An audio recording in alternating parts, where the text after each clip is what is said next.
Alright. O ngayon, ayan o. So, dito po tayo sa isang post sa Facebook, no? Ito sa isang page po ito ni Dare to Ask Post, no? So, dito, makikita natin dito na, ano ba to?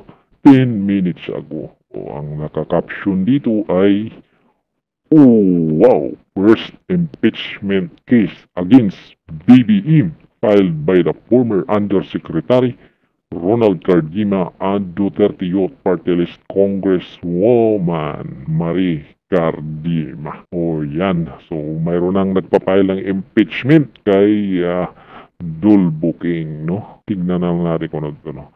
So, kung naalala nyo, kung titignan natin sa social media, no, dahil nga sa nangyari kay President Duterte nitong administrasyong ito. So ngayon ay marami nga nagsasabi sa social media na dapat sampahan ng impeachment itong administrasyon na ito si Dulbo King, no?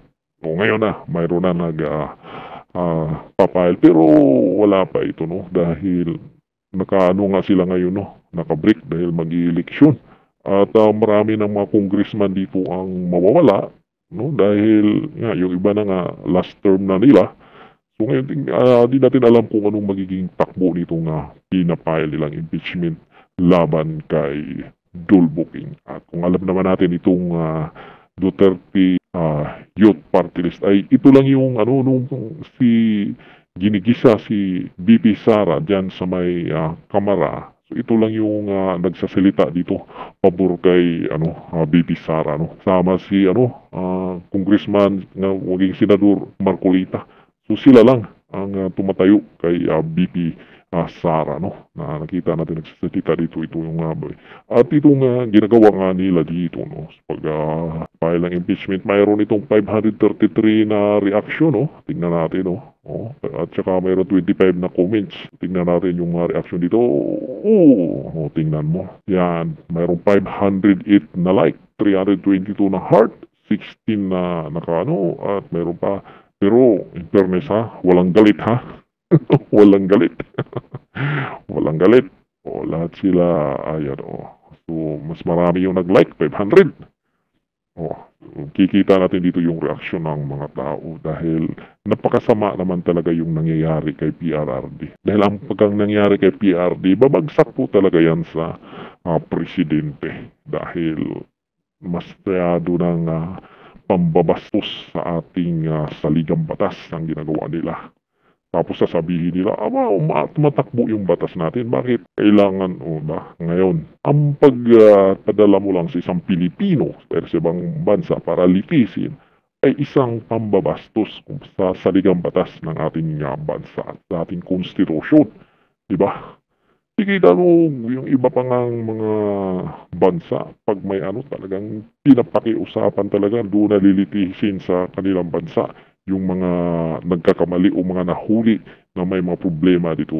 Pero tayo kakaiba itong administrasyon ito. Ito na, no? Pinapailan na ng mga impeachment. So titignan natin yung mga komento ng mga tao dito, no? Pero mali naman move sana sa 20th Congress denial, i-dismiss agad yan. Ito yung mga opinion ng mga kapwa natin kababayan. Mali daw yung move, no? Pero di ko lang alam, no? Siguro kung hindi magawa ito ng 19th Congress kasi may dadaanan pa ito may pasama ito sa 20th Congress kaya sa impeachment ni BP Sara. Di ba? Kaya sa impeachment ni BP Sara na pagdating ng parang ikakariun. Yun ang pagkaintindi ko. Hindi ko sure, no? Dahil hindi man tayo magaling sa mga ganyan-ganyan. Ito pa. Lahat kaming sambayan ng Pilipino susuporta sa inyo. Suportado ito. Talaga naman no? Dahil masyado ng obvious ang pampabastos ng administrasyon ito sa ating mga Pilipino. Ito yan. Ito yung mga opinion pa ito sa mga kababayan natin. Malabo yan. Sana sa 20th Congress na lang ipinapayal. Sabi ng isa, masyado namang minamadali. Di ba? So kayo na lang ang dito, no? Magbabasa sa iba pang mga comments dito, no? Kung anong mga reaction nila dito sa unang impeachment laban kay Marcos. Dahil ngayon na, ilang araw na lang ay mag-eleksyon na at sana maging mapanuri tayo at panoorin niyo yung video ni Attorney Glenn Chong, no? So pinapakita niya doon kung paano ba kinakalikot nila yung resulta ng eleksyon. Makikita niyo doon may mga ebidensya mabigat si Attorney Glenn Chong na yung YouTube channel niya na Glenn Chong. Makikita niyo doon dahil si Attorney Glenn Chong talagang todo na ang paglaban niya para sa dayaan ngayong eleksyon. So yun lang po, no? At huwag natin kalimutan, vote straight Duterte. Suportahan natin ng Duterte at ang mga party list, no? Dami silang mga party list dito na align kay President Duterte. Nandun yung ipanaw, no? So, pag magkakuha tayo ng maraming mga Duterte-aligned ng party list, madadagdagan yung mga congressman natin dyan sa, kasama ka-align natin dyan sa Congress. At maaring mabilis magkakaroon ng katarungan o ma-impeach, magkaroon ng impeachment case laban kay Dol Bukeng. So, dito na lang at maraming salamat. Huwag kalimut mag-subscribe. Huwag kalimut mag-subscribe para sa bansang Pilipinas. Diba?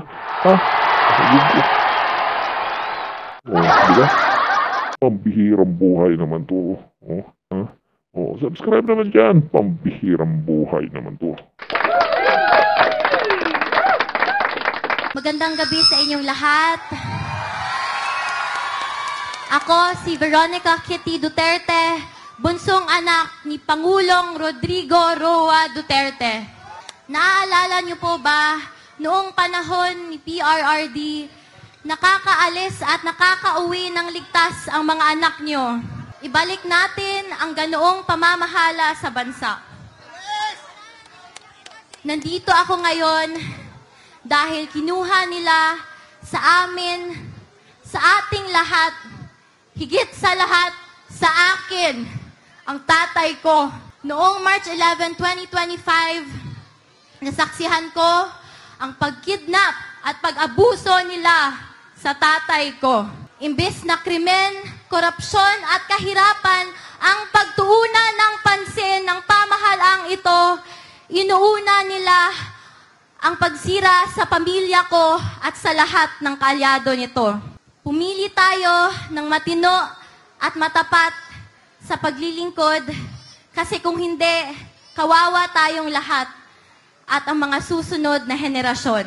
Mahalagang magkaisa tayo sa araw ng eleksyon, May 12, 2025.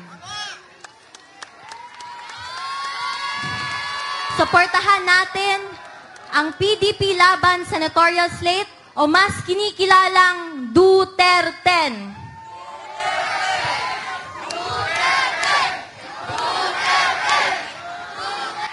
Mag-vote straight tayo at mag-block vote tayo upang mahirapan silang mandaya. To the OFWs, to the Filipino communities who took care of us, you have my love, respect, and gratitude. Sa katawhan nga nagpakita og walay undang paghigugma o pagsuporta.